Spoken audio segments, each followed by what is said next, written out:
Welcome to the Morningstar series, How to Be a Better Investor. I'm Holly Black. With me is Dan Kemp from Morningstar Investment Management. Hello. Hello, Holly. So we've been talking about the fact that whether you've been investing for a couple of weeks or a couple of decades, there are probably a few things you could be doing better. Sorry to be the bearer of bad news. No one is perfect. And this is an area that you're particularly interested in, isn't it? That's absolutely right. So one of my roles at Morningstar is to think about how we make investment decisions and how we can improve the investment decisions we make for the investors that we look after.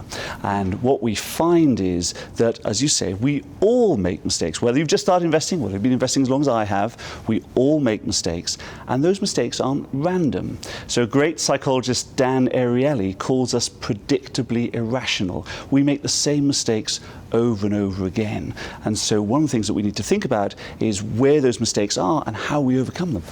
And that's rubbish, because we're supposed to be going through life learning from our mistakes. And not only are we getting it wrong over and over, we're all doing the same things wrong. That's exactly right. So what are some of the most common mistakes that we make?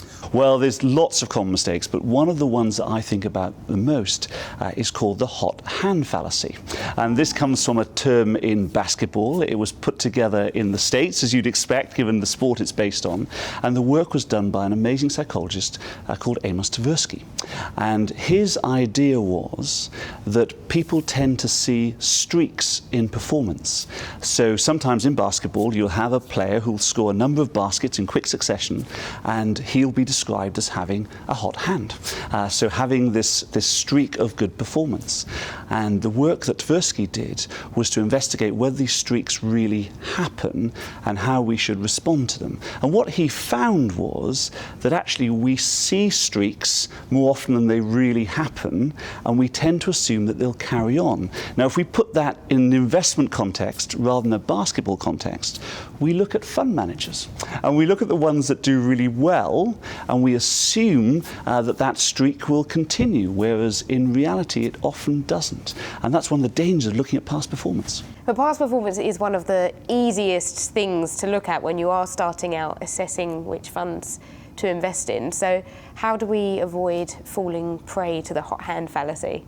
Well, it's very difficult because there's also an opposite, which is that we sometimes assume that data will revert to normal far too quickly. So we also need to be aware that these streaks can continue. So we're not just caught by assuming they'll continue for too long, we're also caught by assuming that things will revert to normal too quickly. So it's even more difficult to overcome than no one wonder would we're first getting think. it wrong. Exactly right. That's why we find it so difficult. And the key is to understand that it's very, very difficult to see genuine patterns that are predictable, and so stop looking for them.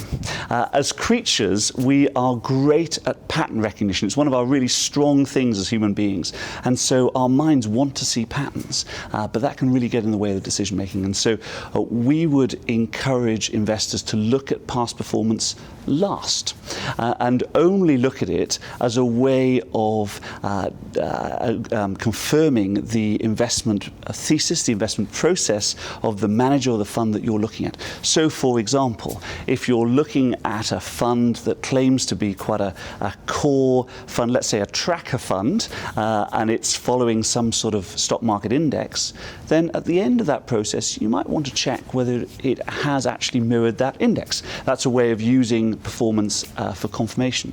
But never, never start with recent past performance and assume that that will either come to an end very quickly, that there'll be a sudden reversal, or that it will continue long into the future. That's normally a mistake. So instead, we need to focus on the actual facts, which are the investment process, what the manager's investing in, and the team around him that's helping him do that. That's exactly right. Whereas a lot of people, as we know, start by just screening on past performance. Let's look at who's done well in the past, or let's exclude people that have done badly. But that's the last thing that you should do. You're right. Start with the investment area that you want to consider. Focus on cost. We know that's really important. And then look at things like the manager's process and experience and things of that kind. Thank you so much for your time. Thank you. It's been a pleasure. And thanks for joining us.